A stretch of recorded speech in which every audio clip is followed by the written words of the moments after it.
கஞ்சத்தனம் மிக்க செல்வந்தன் ஒருத்தன் வாழ்ந்து வந்தான். அவனுக்கு சொர்க்கத்தையும் நரகத்தையும் காண ஆசை வந்தது.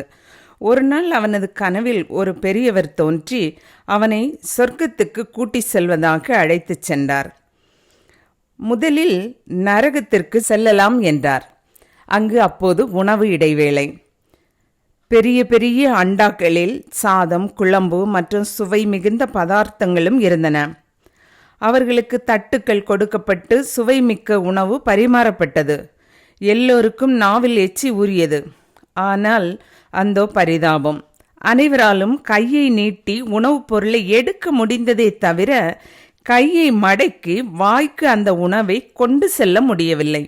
எனவே அறுசுவை உணவு எதிரே இருந்தும் அவர்களால் உண்ண முடியவில்லை. அவர்களுக்கு பசியோடு ஆத்திரமும் சேர்ந்து கொண்டது. அனைத்து அண்டாக்களையும் கீழே தள்ளிவிட்டு அவற்றிலுள்ள உணவை வீணாக்கினர். பின்னர் தாங்க முடியாத பசியினால் ஒருவரை ஒருவர் தாக்கிக் கொண்டு அழுது கொண்டும் இருந்தனர். அந்த பெரியவர் அவனை சொர்க்கத்துக்கு அழைத்து சென்றார். அங்கும் அதே போல அண்டாக்கள் நிறைய அருமையான சாப்பாடு வைக்கப்பட்டிருந்தது. அங்கு இருந்தவர்களுக்கும் கையை நீட்ட முடிந்தது. ஆனால் தங்கள் வாய்க்கருகே உணவை கொண்டு செல்ல கையை மடக்க முடியவில்லை. ஆனால் அவர்களில் ஒருவர் தனது நீட்டிய கையினால் இனிப்பு வகைகளை எடுத்து எதிரே இருந்தவர் வாயருகில் நீட்டினார்.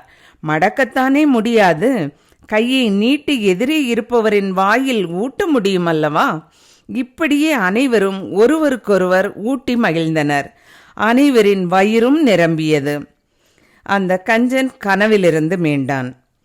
ஒருவருக்கொருவர் உதவி செய்து வாழ்வதே சொர்க்கம் என்பதை அவன் புரிந்து கொண்டான்.